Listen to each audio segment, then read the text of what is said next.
In this video, we're going to get you started with using Arduino and being able to program your Arduino.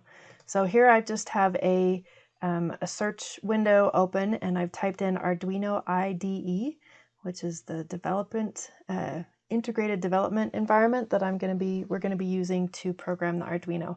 So if we click return, we just go to this website, and here we can choose the type of IDE that we would like to use. I'm going to suggest, rather than using the online web editor, that you download the Arduino IDE to your computer. All you need to do is just choose the type of operating system that you use and click on the appropriate installer for that operating system. I use Windows, so I used this to install my IDE in my computer. Once you have that installed, you'll download the executable and go through the installation procedure. Once you have that installed, you'll have this little icon in your start menu, or it will be placed on your desktop that is the Arduino IDE. All you have to do is click on that, and it's going to open up the IDE. Right now, it's opening the last program that I had open. We're going to talk about this program. But before we do, we've got to be able to set up what the physical device, the way that we need it. So in order to do that, we need to connect our Arduino to our computer. So here you can see that I have taken the Arduino Nano and its little pins that are extending down below it. I've inserted those into the pins along my breadboard. And I have connected the USB cable to my computer USB port right there. So I have opened up my IDE, my Arduino is connected. Now we need to make sure that the Arduino can talk to the right, that the computer can talk to the Arduino through the right port. So if we go into tools on the program, we're going to be looking at a couple of things. We want to make sure that the board that we have selected is correct. So scroll down to where you see the board menu, and then you want to click on the Arduino Nano. Make sure that you have the correct board. And then again, click on Tools, and you're going to want to choose the port that your Arduino is connected to. So we go down to port. Right now mine is connected to COM3. Sometimes if we've got the stock Arduino, or the Arduino that comes from Arduino, it will say next to the COM, Arduino Nano, or Arduino Uno, depending on what board we're using. It'll tell us which COM it's connected to. But this Arduino that I am using is a generic brand, so to speak. And so it's not telling me that. I have COM3 selected, but a good way to tell which COM which port your Arduino is selected to is if you unplug. So I'm just unplugging the Arduino, and if you then go into tools, that port has now disappeared. If I plug it back in and I go back into tools again, it appears again. So whichever COM appears and disappears as you unplug and plug in your Arduino, that's the one that it's connected to.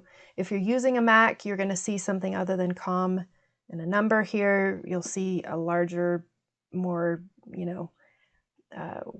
strange looking address, but that's how Mac labels its USB ports.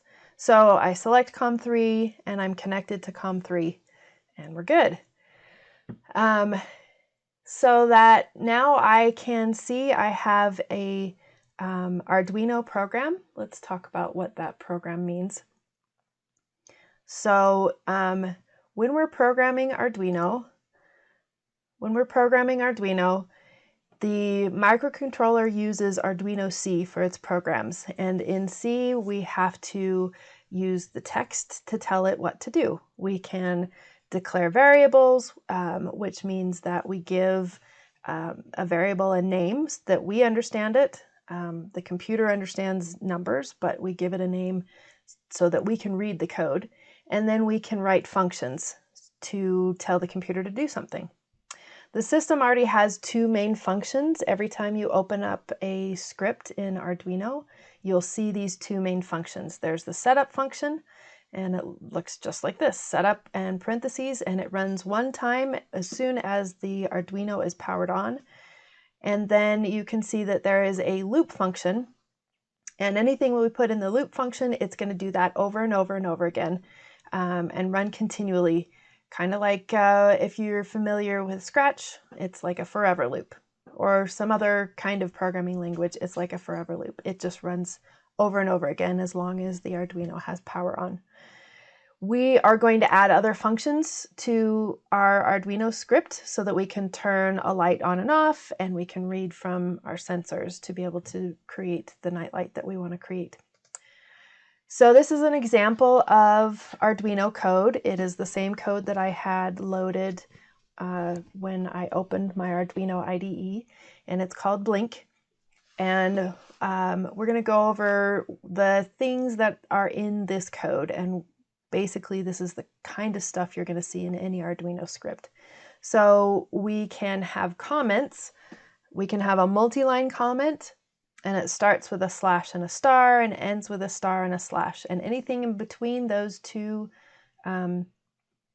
characters or sets of characters, the computer skips over and doesn't read when we compile and load the script. So this is just for our purposes. Usually we'll put things in there like what the name of the program is, what the program is meant to do, and who created the program, those sorts of things. It's information for the programmer and any users of the program. We also can have inline comments. So if I just want to have one line that is a comment, I can put a double slash. And that means that this line is another thing that the computer is going to skip over, but it's just for this line. And then the next line, the computer will start to read again. This line also is commented out. So 2 lines of comments. And then after that, now it will start to read code. So here is a variable definition. I'm going to choose a type of variable that I want to define.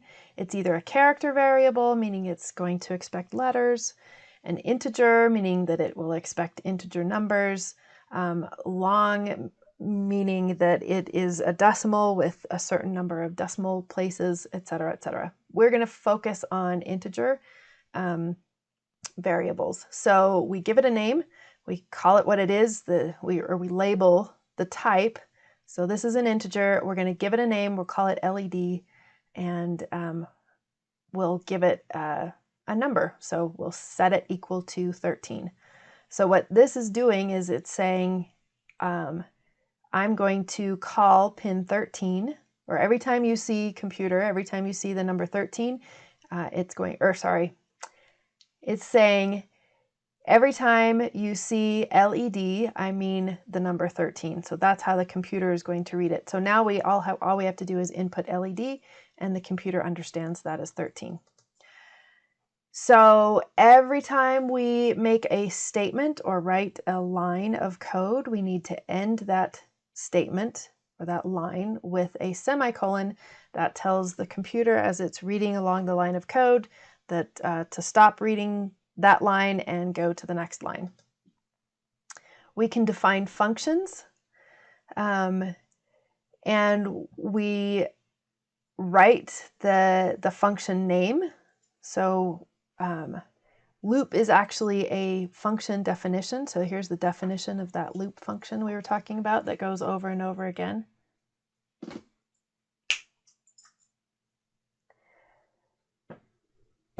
We tell it what to expect from the function, and void means that the function's not going to say anything back, not going to return anything. We give it a function name, and then we, in parentheses, if there is any parameter that the function needs to know, like we're going to pass it some information, any parameters, we'll put that inside those parentheses.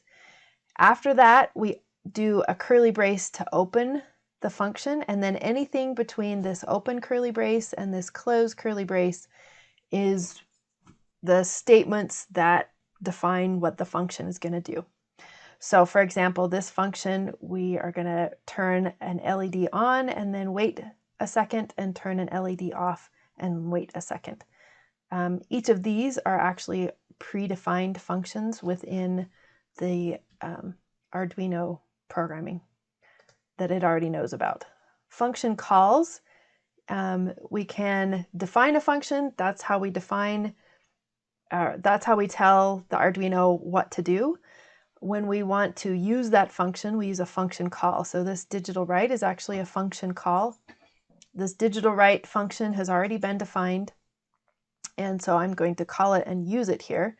So I write the name of the function and then I pass parameters to it. It passes the name of the LED that I want to turn on, or it's actually a name of a digital I/O pin, LED, which means 13 because we defined it as 13, and then it is either a low or high. So it's going to set that pin to either a low state or a high state, depending on what I send to it. Okay, anytime you have a question, you can use this help language reference in Arduino, and that will help with some language questions that you might have. So we are going to use this blink function, and we're going to modify it so that we can see how it changes things. So I already have in my Arduino IDE, I already have blink open, and we'll open this up a little bit. I can increase the font size so you can see that a little better. Okay, hopefully you can see this now. Whoops, that's not what I wanted to do.